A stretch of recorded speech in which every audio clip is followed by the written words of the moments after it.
હું અને મારી આજુબાજુવાળા બધા કન્ફ્યુઝ છે કે આ સાહેબ પોલીસમાં છે કે પછી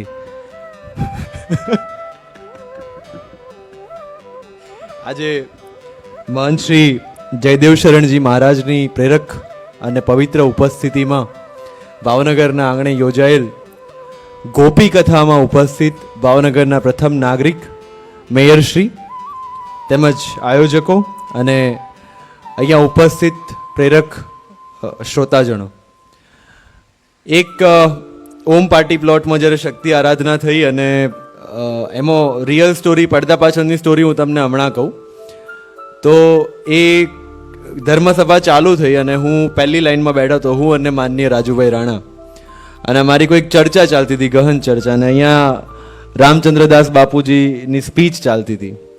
એટલે એમનું ધ્યાન પાછું બધે હોય એટલે જોતા હતા કે મારી સ્પીચ બધા ધ્યાનથી સાંભળે છે, આ બે જણા જ કંઈક ગહન ચર્ચામાં ડૂબેલા છે, એટલે એમનો અમારો વારો પાડી દીધો બંનેનું નામ લઈને. એના પછી જેટલા સંતો આવ્યા એટલા લોકોએ અમારા નામનો ઉલ્લેખ કર્યો, એટલે પછી છેલ્લે આયોજકોએ કીધું કે હવે આ બંનેને પણ સ્ટેજ પર બોલાવી લઈએ, અને એ રીતે વારો લાગ્યો કે આવીને તમે કંઈક આ ધર્મસભાને સંબોધિત કરો. અને ત્યારે યોગાનુયોગ મારા ધ્યાને આવ્યું કે શ્રીમદ ભગવદ્ ગીતા ઉપર આપણે થોડું કહીએ, અને 10 મિનિટની સ્પીચ વાયરલ થઈ. એના પછી એટલા બધા ઇન્વિટેશન્સ આવી ગયા છે ધર્મસભાના અને ભાગવત સપ્તાહના કે મારે નોકરીમાંથી સ્પેશિયલ રજા મૂકીને જવું પડે એવી હાલત થઈ છે.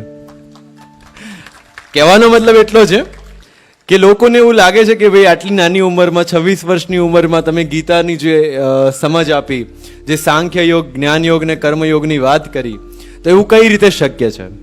કઈ રીતે તમે આટલી સરળતાથી આ વસ્તુ સમજાવી શકો છો? એના પાછળની સ્ટોરી એવી છે કે જ્યારે હું નાનો હતો ત્યારે મારા ઘરે એક જ બ્લેક એન્ડ વ્હાઇટ ટીવી હતું, અને એ બ્લેક એન્ડ વ્હાઇટ ટીવીમાં માત્ર એક જ ચેનલ આવતી હતી, અને ચેનલ પર સવારથી લઈને સાંજ સુધી રામાયણ, મહાભારત, સાંઈબાબા અને એના જ એપિસોડ ચાલતા હતા. અને એમાં બાળ સહજ કુતૂહલ મને એટલું જ હતું કે પેલા ટીવી સિરિયલની અંદર તમે બધા તો જોઈ જશે, જૂની રામાનંદ સાગરની બધી જ સિરીઝ, કે પેલા 2 તીર આવે ને અથડાય ને પછી એક તીર ગાયબ થઈ જાય. એટલે એ જોવાની મજા આવતી હતી. પણ એ મજામાં ને મજામાં જ્યારે ગમવા લાગ્યું ત્યારે એના ઉપર વધારે ઊંડું વાંચન થયું, અને વાંચનના કારણે કદાચ જે મેં પીરસ્યું એ મારા વાંચનનું પરિણામ હતું કે હું 10 મિનિટ ત્યાં શ્રીમદ ભગવદ્ ગીતા ઉપર બોલી શક્યો. કહેવાનો મતલબ એ છે કે ધર્મ, જાતિ, જ્ઞાતિ એ બધી અલગ વસ્તુ છે, અને જ્ઞાન જે છે એ અલગ વસ્તુ છે. જ્ઞાન ઉપર કોઈનો ઈજારો નથી. તમે કયા કુળમાં જન્મ્યા છો, ક્યાં જન્મ્યા છો, કયા પરિવારમાં જન્મ્યા છો, તમે ગરીબના ઘરમાં જન્મ્યા છો કે અમીરના ઘરમાં જન્મ્યા છો, જો તમને જ્ઞાનની તૃષા હોય, જો તમને જ્ઞાનની તરસ હોય, જો તમને જ્ઞાનની ભૂખ હોય, તો તમને ત્યાં પહોંચતા કોઈ રોકી નથી શકતું. એ મેસેજ સાથે આજની મારી વાત શરૂ કરું કે આજે મને કીધું, એમણે બહુ આગ્રહ કર્યો કે સાહેબ તમારે 10-15 મિનિટ બોલવાનું છે. અને મને સૌથી વધારે આનંદ એ વાતનો થયો કે આજે જે કથાનું નામ આપ્યું છે એ ગોપી કથા આપ્યું છે. દરેક જગ્યાએ આપણે ભાગવત કથા સાંભળતા હોઈએ છીએ, રામ કથા સાંભળતા હોઈએ છીએ. મારો ફર્સ્ટ અનુભવ છે કે જ્યાં મેં એવું ટાઇટલ સાંભળ્યું કે ગોપી કથા. ગોપી શું છે? રાધા શું છે? કૃષ્ણની સાથે આપણે ગોપીઓનું નામ લઈએ છીએ. કૃષ્ણની આજુબાજુ અસંખ્ય ગોપીઓ રાસ રમે છે. જ્યારે કૃષ્ણ ભગવાનની વાત આવે ત્યારે આપણે એને બહુ પવિત્ર નજરે જોઈએ છીએ, પણ કોઈ દીકરો અથવા આપણા સમાજનો કોઈ વ્યક્તિ એની આજુબાજુ 10-15 સ્ત્રીઓ હોય તો આપણે કેવી ઘૃણા સાથે જોઈએ છે. આવા બેવડો નીતિ નિયમ કેમ છે? એનું કારણ છે, કારણ કે ગોપી જે છે આપણા સનાતન ધર્મની અંદર, આપણા પુરાણોની અંદર ગોપી જે છે એ આત્માનું પ્રતીક છે, અને કૃષ્ણ એ પરમાત્માનું પ્રતીક છે. અને પરમાત્માની આસપાસ આત્મા જે છે એ રાસ રમે છે. એ રાસ જે છે એ પરમાત્માની લીલાનું પ્રતીક છે. કૃષ્ણને કહેવાય છે લીલા પુરુષોત્તમ, અને લીલા પુરુષોત્તમ એટલા માટે છે કારણ કે પરમાત્માની આજુબાજુ અસંખ્ય આત્માઓ, ગોપીઓ પોતાનો રાસ નિરંતર ચલાવતી હોય છે. અને એટલા માટે મને આ ખૂબ સરસ આનું જે ટાઇટલ છે એ ગમ્યું સ્વામીજી, કે ગોપી કથા. આત્મા એ જ્યારે પરમાત્માની વાત કરે છે એની આ કથા. એનાથી વધારે આગળ વધીએ તો જ્યારે આપણે રાધા રાણીની વાત કરીએ છીએ, જ્યારે આપણે કહીએ છીએ કે કૃષ્ણ પહેલા આપણે રાધાનું નામ લઈએ છીએ, કૃષ્ણને પામવા હોય તો આપણે રાધાથી શરૂઆત કરવી પડે. આપણને ખબર છે કે ભગવાન કૃષ્ણ એ ભગવાન વિષ્ણુના અવતાર હતા. દેવી રૂકમણી એ લક્ષ્મી દેવીના અવતાર હતા. બલરામ જે છે એ શેષ નાગના અવતાર હતા. રાધા રાણી કોનો અવતાર હતા? કોઈ કહી શકશે?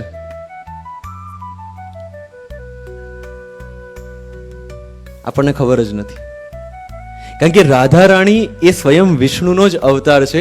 જે શિવને આપણે નર અને નારીની સંકલ્પનામાં જોઈએ છે, જે શિવને આપણે અર્ધનારીશ્વરના સ્વરૂપમાં જોઈએ છે, એ જ અર્ધનારી સ્વરૂપ એ કૃષ્ણ અને રાધા છે. અને એટલે જ રાધાને કૃષ્ણથી અલગ વિચારી નથી શકાતા. અને એટલે જ કૃષ્ણ સુધી પહોંચવાનો જે રસ્તો છે એ રાધા રાણીથી સ્ટાર્ટ થાય છે. અને એનાથી ભાગવતની શરૂઆત થાય છે. બાકી આપણે ત્યાં પુરુષ અને સ્ત્રી પ્રેમ કરતા હોય તો સમાજ એને અલગ રીતે જુએ, પણ કૃષ્ણની લીલા ચાલતી હોય તો સમાજ એને અલગ રીતે જુએ. કારણ કે આપણે પુરાણો પાછળની જે ગહનતા છે, જે ગહેરાઈ છે, એને સમજીને ચાલવાનું છે. બાલકૃષ્ણ સ્ત્રીઓના કપડા ચોરી જાય તો એ આપણને નાદાન લાગે, પણ સમાજમાં કઈ થાય તો? એટલે જ કૃષ્ણ સૌથી અઘરા ભગવાન છે.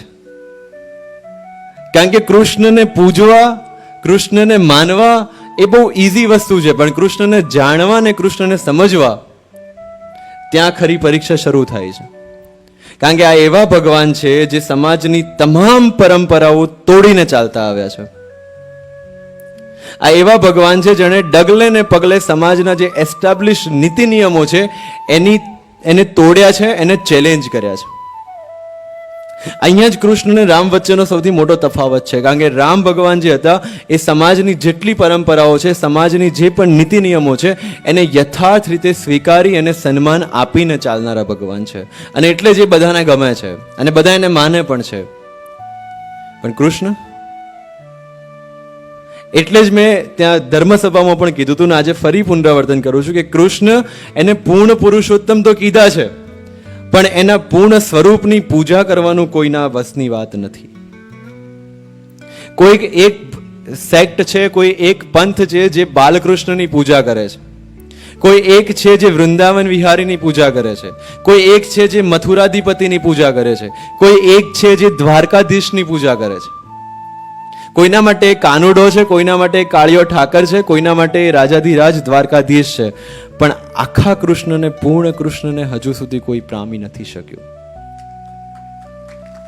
સુરદાસનો કૃષ્ણ ક્યારે બાળકથી મોટો થયો જ નથી.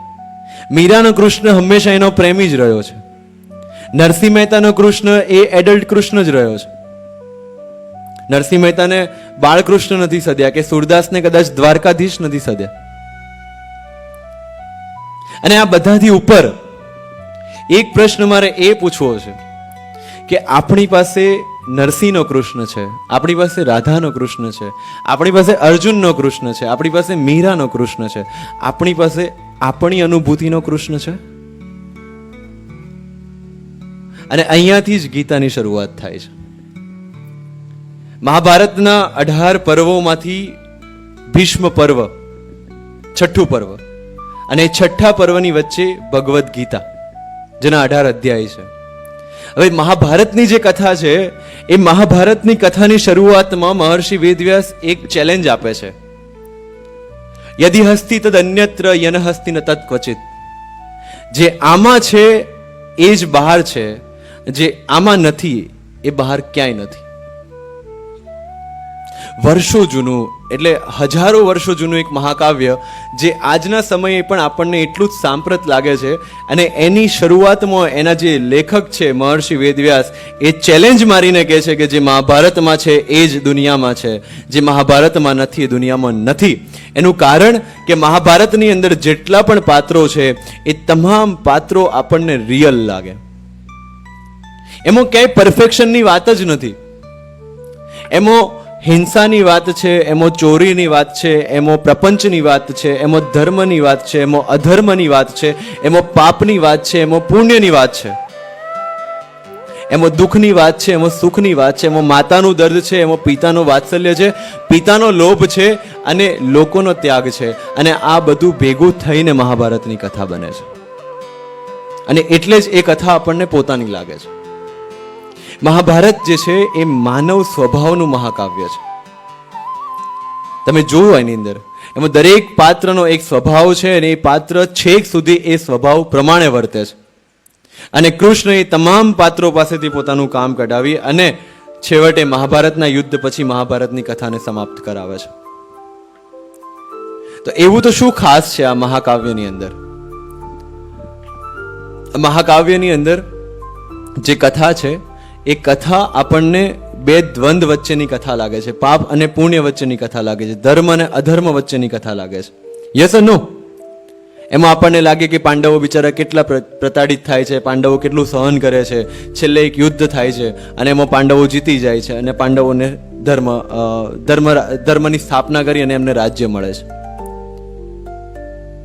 પણ કૃષ્ણ એવું કહે છે કે જ્યારે જ્યારે આ જગતની અંદર પાપ વધશે ત્યારે હું અવતાર લઈશ અને પાપીઓનો સંહાર કરીશ.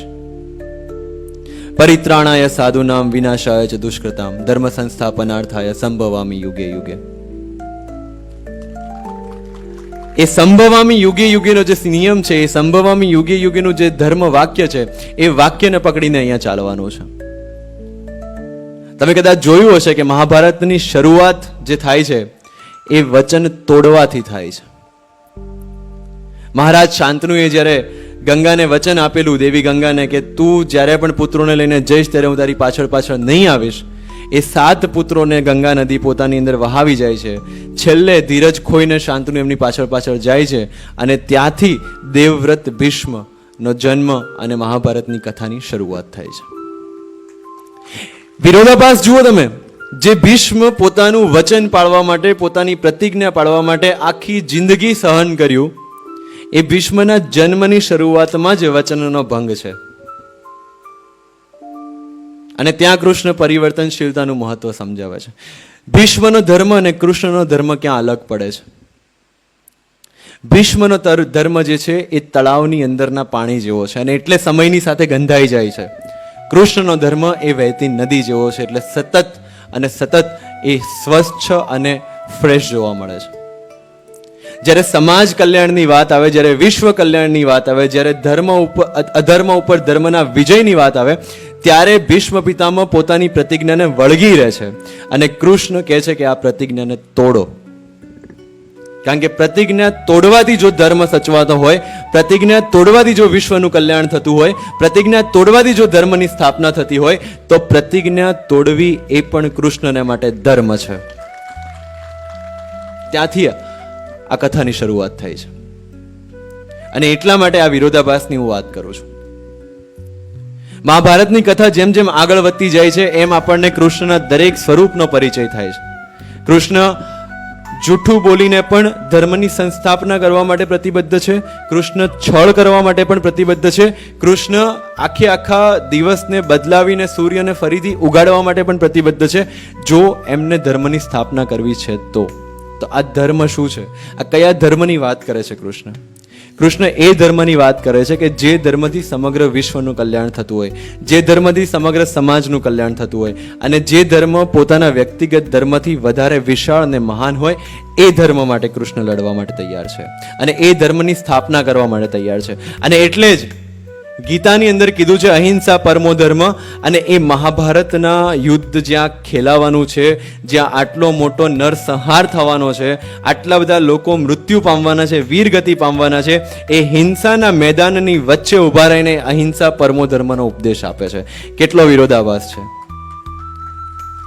કારણ કે કૃષ્ણના માટે હિંસા કરીને સ્થપાતો ધર્મ પણ અહિંસા છે. ગાંધીને કદાચ એ અહિંસા પસંદ ના આવે, ગાંધીને કદાચ એ અહિંસાની વ્યાખ્યા હજમ નહીં થાય, પણ કૃષ્ણ માટે એ પણ અહિંસા છે. એટલે જ કહું છું કે આ ભગવાનને સમજવા અને સ્વીકારવા બહુ મુશ્કેલ છે. કારણ કે જે બોલે છે ને જે કરે છે એ બંને વચ્ચે એક ખાલી જગ્યા છે અને એ ખાલી જગ્યાને જો આપણે ઓળંગી જઈએ ને તો કદાચ આપણે એને સમજી શકીએ. અને એટલે જ એ ખાલી જગ્યાને ઓળંગવી કઈ રીતે, એનો જે સાર છે એ શ્રીમદ ભગવદ્ ગીતાની અંદર મહર્ષિ વેદવ્યાસે આપ્યો છે. આ જ્ઞાન જે છે, જે ભગવદ્ ગીતાનું જ્ઞાન છે, એ સૌથી પહેલા ભગવાન શ્રી કૃષ્ણએ ભગવાન સૂર્યનારાયણને આપેલું, સૂર્યનારાયણે મનુને આપેલું અને મનુ થ્રુ, આપણા ઋષિઓ થ્રુ, વેદ વેદાંગ ઉપનિષદ આરણ્યક થ્રુ એ જ્ઞાન વહેતું આગળની જનરેશનને પહોંચતું હતું. પણ સમયની સાથે સાથે એની અંદર ઘણા બધા પરિવર્તનો થયા અને છેલ્લે એ જ્ઞાનનો સાર ફરીથી ભગવાન શ્રી કૃષ્ણ આપણને ગીતા દ્વારા આપે છે. પણ પ્રોબ્લેમ એ થયો છે કે જે ગ્રંથ આપણને જીવન જીવતા શીખવાડે છે એ ગ્રંથને આપણે મૃત્યુ પછી વાંચવાનો અધ્યાય બનાવી દીધો છે. જે મરી ગયું છે એને કંઈ ફરક પડવાનો નથી, જે બેઠા છે એમને ઇન્ટરેસ્ટ નથી. સાચી વાત? અને આ ધર્મની વાત નથી, આ તમામ ધર્મોમાં સેમ પ્રોબ્લેમ છે કે જે ગ્રંથો આપણને જીવન જીવતા શીખવાડે છે આપણે માત્ર એને પૂજાનું માધ્યમ બનાવી દીધા છે. પ્રોબ્લેમ બીજો એ થયો છે કે સંસ્કૃત અથવા અરેબિકમાં હોવાને કારણે જે પંડિતો છે એ પંડિતોએ એમને પોતાના પૂરતો સીમિત રાખવા માટે એને એટલું ભારે બનાવી દીધું છે. જ્ઞાન યોગ, કર્મયોગ ને ભક્તિ યોગની જે વાત છે, કદાચ યુવાનોની અંદર ઇન્ટરેસ્ટ એટલા માટે જ પેદા નથી થતો બીકોઝ એમને એવું લાગે છે કે આ એક તો ઓલરેડી ભણવામાં આટલું દિમાગ ખરાબ થાય છે, અહીંયા ક્યાં દિમાગ ખરાબ કરવું. પણ બિલીવ મી, જો આપણને એ સમજાઈ જાય ને તો જીવનના મોટા ભાગના પ્રશ્નો ત્યાં જ સોલ્વ થઈ જાય એવું છે. મારી પાસે 5 મિનિટ છે બીજી, તો થોડું ગીતા ઉપર આગળ વધીએ આપણે. અર્જુન વિષાદ યોગ, ગીતાનો પ્રથમ અધ્યાયની અંદર જ્યારે અર્જુન એવું કહે છે કે મારાથી યુદ્ધ નહીં થાય, મારા જ સગાવાલા મારી સામે છે, જે ધર્મ, જે રિશ્તા, જે સંબંધોની હું આજીવન પૂજા કરતો આવ્યો છું એ સંબંધો ઉપર તીર કઈ રીતે ચલાવી શકું. અને ત્યારે આપણને અર્જુન સાથે પ્રેમથી વાત કરતા કૃષ્ણ એને નામર્દ અને નપુંસક કહેતા સંભળાય છે કે તું કેવી વાત કરી રહ્યો છે, ક્ષત્રિય થઈને તું આવી બાયલા જેવી વાતો કઈ રીતે કરી શકે છે? જ્યારે તારું ધર્મ છે, તારું કર્તવ્ય છે કે તારે આ યુદ્ધ લડવાનું છે, ત્યારે તું ગાંડીવ નીચે મૂકીને બેસી ગયો છે. અને પછી શ્રી કૃષ્ણ એને આ જે જ્ઞાન છે, ગીતા જ્ઞાન, એ આપે છે. અને આપણને એ સંજય દ્વારા સાંભળવા મળે છે. આપણને કૃષ્ણ દ્વારા સંભળાયેલી ગીતા ડાયરેક્ટ નથી મળી. સંજયે જે ધૃતરાષ્ટ્રને સાંભળીને કીધેલી છે એ ગીતા મળી છે. એમાં પણ ભગવાને એક ફિલ્ટર રાખી દીધું છે, કારણ કે જે પરમ જ્ઞાન છે એ તો માત્ર ને માત્ર આત્મજ્ઞાનથી જ પ્રાપ્ત થાય એવું ક્યાંક ને ક્યાંક ત્યાંથી પ્રતિપાદિત થાય છે. બાકી નરસિંહ મહેતા કે મીરા કે સુરદાસ કે કબીર એમને ક્યાંય જોયા હતા પીએચડી કરવા જતા? કે બહુ મોટી કોલેજમાંથી પીએચડી કરીને આવ્યા હોય? પણ એમણે જે વાતો કરી છે એ તત્વજ્ઞાનના ગહનમાં ગહન સિદ્ધાંતોને એમણે ખૂબ જ સારી રીતે અને સરળ રીતે મૂકી આપ્યા છે. એનું કારણ શું છે? એનું કારણ એ છે કે એમણે જે જ્ઞાન મેળવ્યું છે એ આત્મામાંથી મેળવ્યું છે. કૃષ્ણએ ચોખ્ખું જ કીધું છે ગીતામાં કે જ્ઞાન એ આત્માનો મૂળભૂત ગુણધર્મ છે. તો આત્મા છે ક્યાં? ક્યાં શોધવી?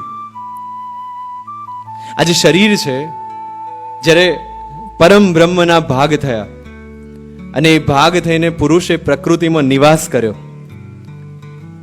એની જે ઘટના છે ત્યાંથી આ આખા બ્રહ્માંડના સર્જનની ઘટના શરૂ થાય છે.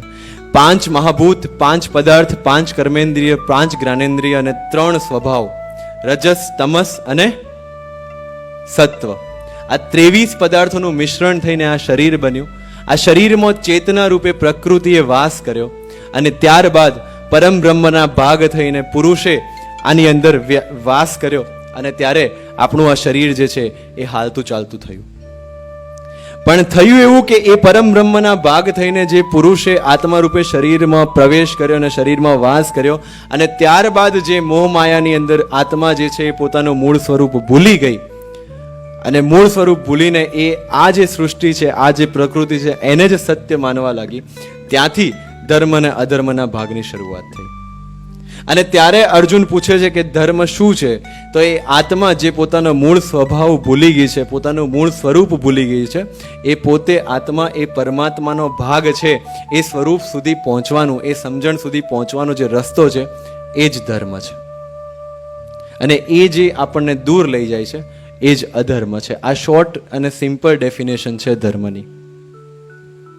એટલે જ્યારે આપણને રિયલાઇઝ થાય, જ્યારે આપણને સમજાય કે મારી અંદર જે વસી રહ્યો છે એ આત્મા છે, એ પરમાત્માનો જ એક ભાગ છે, ત્યારે કદાચ મને સૃષ્ટિની અંદર દરેક જગ્યાએ પરમાત્મા દેખાવા લાગે અને એનું જ નામ જે છે એ સાંખ્ય યોગ અથવા જ્ઞાન યોગ છે. જીભ દાંત વચ્ચે આવે તો કષ્ટ કોને થાય? શરીરને? યસ ઓર નો? હા કે ના? એવી જ રીતે કોઈ એક મનુષ્યને જો તકલીફ પડે તો એ પરમાત્માને તકલીફ પડે છે. એ ડેફિનેશન જો સમજાઈ જાય, એ વસ્તુ જો સમજાઈ જાય, તો આપણને સાંખ્ય યોગ સમજાઈ ગયો એવું સમજી લેવાનું. એટલે જેટલી પણ વાતો કરવામાં આવે છે કે બીજાને દુઃખ ના આપવું, બીજાનું અહિત ના કરવું, બીજાને ન ગમતું એવું ન બોલવું, બીજાને દુઃખી ન કરવા, એ બેસિકલી એવું કહેવા માંગે છે કે પરમાત્માને દુઃખી નથી કરવા. એટલે આપણાથી જો કોઈને લાફો વાગી જાય, આપણાથી જો કોઈનું અહિત થઈ જાય, આપણાથી જો કોઈને ખરાબ કહેવાય જાય, તો સમજી લેવાનું કે આપણે પરમાત્માને ખરાબ લગાડ્યું છે, પરમાત્માને દુઃખ થયું છે. એવું જો વિચારતા થઈ જઈએ તો આઈ ડોન્ટ થિંક કે આપણને બીજા કોઈ ધર્મની જરૂર છે. એ સાંખ્ય યોગથી આગળ ભગવાન કર્મયોગની વાત કરે છે. કર્મંડેવાધિકારસ્તે મા ફલેષુ કદાચન. અનાસક્તિ યોગ અને નિષ્કામ કર્મની વાત કરે છે. શું છે નિષ્કામ કર્મ? આપણને બધા કહેતા હોય છે કે નિષ્કામ ભાવે કર્મ કરો, અનાસક્ત થઈને કર્મ કરો. કર્મ કરે જ્યાં ફળની આશા ના રાખ. ફળની આશા વગર કોઈ કર્મ થાય છે? કેમ નથી થતું? એ પ્રશ્નોના જવાબ જે છે એ ભગવાન કૃષ્ણએ ગીતામાં આપ્યા છે. અનાસક્ત ભાવે કઈ રીતે કર્મ કરવું, ફળની ઈચ્છાનો ત્યાગ કઈ રીતે કરવો. ત્યારે કૃષ્ણ સમજાવે છે કે જો તમે એવું માનવા લાગો કે આ જે કંઈ પણ થાય છે અથવા તમે જે કંઈ પણ કરો છો એ પરમાત્મા કરી રહ્યા છે, તમારો આત્મા કરી રહ્યો છે, તમારું શરીર અને આત્મા વચ્ચેનો ભેદ જો આપણે સમજતા થઈ જઈએ તો આપણે કર્મની જે ફળની આશાઓ રાખીએ છીએ એ રાખતા બંધ થઈ જઈએ. ભગવાન કૃષ્ણ એવું કહે છે કે તમારા હાથમાં માત્ર કર્મ છે, એનું ફળ આપવું તમારા પ્રારબ્ધના હાથમાં છે, એના ઉપર તમારો અધિકાર નથી. પ્રારબ્ધ શું છે? તમે કરેલા કર્મોનું જે ફળ છે, એના જે લેખાજોખા છે, જે પાપ અને પુણ્ય છે, એ પાપ ને પુણ્યના હિસાબને આધારે તમને જે મળે છે એ તમારું પ્રારબ્ધ છે. એટલે આપણે જે કર્મો કરીએ છીએ, આપણે જે પાપ કે પુણ્ય કરીએ છીએ, એ ક્યાંક ને ક્યાંક એના લેખાજોખા થતા હોય છે અને લેખાજોખાના આધારે આપણને થાય છે. લાક્ષાગૃહની આખી ઘટના યોજના કૌરવોએ બનાવી કે આનાથી આપણે પાંડવોને બાળી દઈએ, એ એમનું કર્મ હતું. પણ પાંડવો બળ્યા નહીં, એ કર્મનું ફળ પ્રારબ્ધે આપેલું. મહાભારતની આખી કથામાં કૌરવોએ જેટલા પ્રપંચો કર્યા, જેટલા છળ કર્યા, જેટલી યોજનાઓ બનાવી, એ બધી જ એમનું કર્મ હતું, પણ એનું પરિણામ જે આવ્યું એ પ્રારબ્ધ હતું. એ જ રીતે આપણે જે કંઈ કરીએ છીએ, આપણે જેટલી પણ વસ્તુઓ કરીએ છીએ, આપણે જે પણ કર્મો કરીએ છીએ, એ આપણા કર્મો લખાય છે ને આ પાછળનું જે ઇન્ટેન્શન છે, જે ભાવનાથી કરીએ છીએ, એ આપણું પ્રારબ્ધ છે ને એના આધારે આપણને ફળ મળે છે. અહીંયા ભગવાન નિષ્કામ કર્મયોગની વાત કરે છે કે ભાઈ અહીંયા તમે જો ફળની આશા રાખ્યા વગર માત્ર તમારો ધર્મ, તમારું જે કર્તવ્ય છે એ કર્તવ્યનું વહન કરો તો પાપ અને પુણ્યના ચક્કરમાંથી આપણે મુક્ત થઈ જઈએ છીએ. અને ત્યાં ભગવાન સમબુદ્ધિ યોગની વાત કરે છે. એની ડિટેલ્સમાં નથી જવું, પછી જઈશું, ટાઈમ ઓછો છે. અને ત્યાંથી આગળ ધ લાસ્ટ સ્ટેજ ઓફ મોક્ષ પામવાનું જે છેલ્લું સ્ટેજ છે, જેને સાંખ્ય યોગ સમજાઈ જાય છે, જે કર્મયોગી બની જાય છે, જે નિષ્કામ ભાવથી કર્મ કરવા લાગે છે, એ માણસ છેલ્લે આવીને ભક્તિ યોગને પામે છે. ભક્તિ યોગ શું છે એવું જ્યારે અર્જુન કૃષ્ણને પૂછે છે ત્યારે કૃષ્ણ એને સમજાવે છે કે ભક્તિ યોગનું પ્રથમ ચરણ જે છે એ છે સમર્પણ. તમારી ઈચ્છા, તમારી ક્રોધ, તમારી લાલચ, તમારો મોહ, તમારો પ્રેમ, તમારી જેટલી પણ ભાવનાઓ છે એ ભાવનાઓ જ્યારે ઈશ્વરને સમર્પિત કરીને આપણે માત્ર હું જે કરું છું ઈશ્વર માટે કરું છું એ ભાવના સાથે પ્રતિબદ્ધ થઈએ ત્યારે આપણે ભક્તિ યોગનું પહેલું ચરણ જે સમર્પણ કહેવાય છે એ સમર્પણની સ્થિતિએ પ્રાપ્ત કરીએ છીએ. સમર્પણ ઘણા બધા હોય છે. પત્નીનું પતિ તરફનું સમર્પણ હોય છે, પુત્રનું પિતા તરફનું સમર્પણ હોય છે, પુત્રનું માતા તરફનું સમર્પણ હોય છે, શિષ્યનું ગુરુ પ્રત્યેનું સમર્પણ હોય છે. પણ કૃષ્ણ કહે છે કે તમે જેના પ્રત્યે સમર્પણ રાખો છો તમે એના જેવા બનતા જાઓ છો. કર્ણએ આજીવન દુર્યોધન પ્રત્યે સમર્પણ રાખ્યું અને એના કારણે દુર્યોધન જેવો થઈ ગયો. એટલે કૃષ્ણ કહે છે કે સમર્પણ રાખવું તો પછી સર્વોત્તમનું રાખવું, રાખવું તો પછી માત્ર ઈશ્વરનું રાખવું. અને ત્યાં ઈશ્વર પ્રત્યે સમર્પણની વાત કરી છે કૃષ્ણ. અને ત્યારે અર્જુન પૂછે કે સમર્પણ તો આવી ગયું પણ ભક્તિ યોગ કોને કહેવાય? ત્યારે કૃષ્ણ કહે છે કે નિરંતર સતત પ્રતિક્ષણ તમને પ્રતીતિ હોય કે તમે ભગવાન તરફ ગતિ કરી રહ્યા છો, તમે ભગવાનના સ્વરૂપને પામવા માટે ગતિ કરી રહ્યા છો, તમે પરમાત્મા તરફ ગતિ રહ્યા છો. આ વસ્તુનું સતત સ્મરણ, પ્રતિક્ષણ સ્મરણ એ ભક્તિ યોગ છે. અને એના માટે જ આ જપ, તપ, આરતી, પૂજા, આ તમામનું આયોજન જેટલા પણ આપણે કર્મકાંડ કરીએ છીએ એ કર્મકાંડનું વ્યવસ્થા એટલા માટે ઊભી કરી છે કે એ દરમિયાન તો આપણે એટલીસ્ટ યાદ રાખીએ કે આપણે ભગવાન તરફ જવાનું છે. એ આપણને ભક્તિ માર્ગે જવા માટે મદદરૂપ થાય છે. બાકી આ ભક્તિના 4 સ્ટેજ છે ને 4 સ્ટેજથી મારી વાત પૂરી કરીશ કે આ ભક્તિના જે 4 સ્ટેજ છે એમાં કદાચ તમારામાંથી કોઈ એ કબીરનું ભજન સાંભળ્યું હોય, સકલ હંસ મેં રામ બિરાજે. એ સકલ હંસ મેં રામ બિરાજેમાં કબીરજી એવું કહે છે કે પહેલો રામ દશરથ કો જાયો, પહેલો રામ દશરથ કો જાયો, દૂજો રામ ગટ ગટ में પસારો. પહેલો રામ રાજા દશરથના પુત્ર, અને લગભગ આપણા બધાનું રામનું નોલેજ ત્યાંથી પૂરું થઈ જાય છે.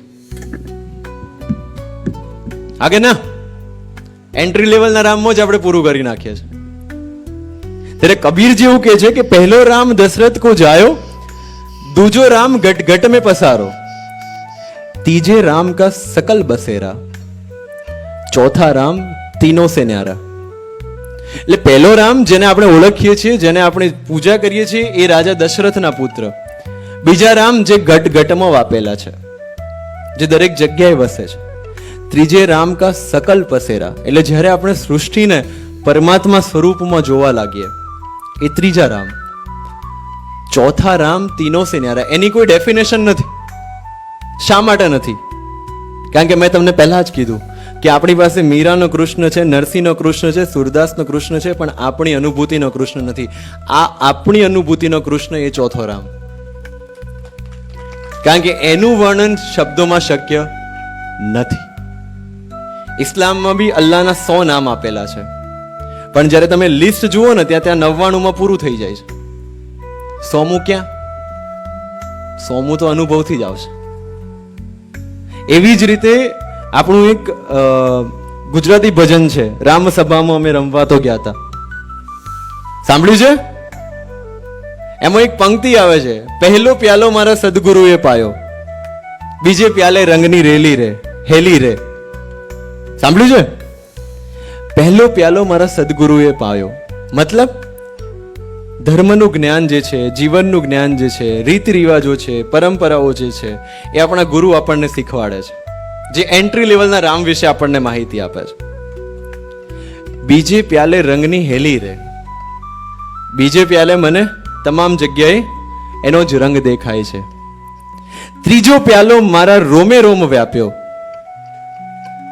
જે 12 રંગ દેખાતો હતો એ મારા શરીરની અંદર મને દેખાવા લાગે. મારા રોમે રોમે મને એ રામની અથવા તો એ પ્યાલાની અનુભૂતિ થાય છે. પહેલો પ્યાલો મારા સદગુરુએ પામ્યો, બીજો પ્યાલે રંગની હેલી રે, ત્રીજો પ્યાલો મારા રોમે રોમ વાપ્યો, ચોથે પ્યાલે થઈ જી ગેલી રે. ચોથે પ્યાલે હું ગેલી થઈ ગઈ, પછી મને ખબર નથી કે શું થયું ને શું નથી થયું. ભક્તિની એ પરંપરા, ભક્તિની એ અવસ્થા પામવાની વાત, એ આપણા જીવનનું ધર્મ અને કર્મ હોવું જોઈએ. પરંતુ ગીતાની મને સૌથી ગમતી વાત કે આટલું બધું કીધા પછી પણ કૃષ્ણ ભગવાન તો અર્જુનને છેલ્લા અધ્યાયમાં એટલું જ કહે છે, યથેચ્છસી તથા કુરુ, તને જેમ ફાવે તેમ કર. કયા ભગવાન આટલી છૂટ આપે છે? આપણને જેમ ફાવે એમ કરીને ભગવાન સુધી પહોંચવાની છૂટ આપણને છેલ્લે કૃષ્ણ આપે છે. પણ અર્જુન પણ એમને કહે છે, કરીશ્ય તવ વચનમ, તમે જેમ કીધું છે હું કરીશ. ત્યારે એ પૂર્ણ પુરુષોત્તમ કૃષ્ણને પામે છે. આપ સૌની અંદર બેઠેલા એ પરમાત્માને, એ પરમ તત્વને, એ પૂર્ણ પુરુષોત્તમને મારા વંદન. Thank you so much. જય હિન્દ, જય ભારત.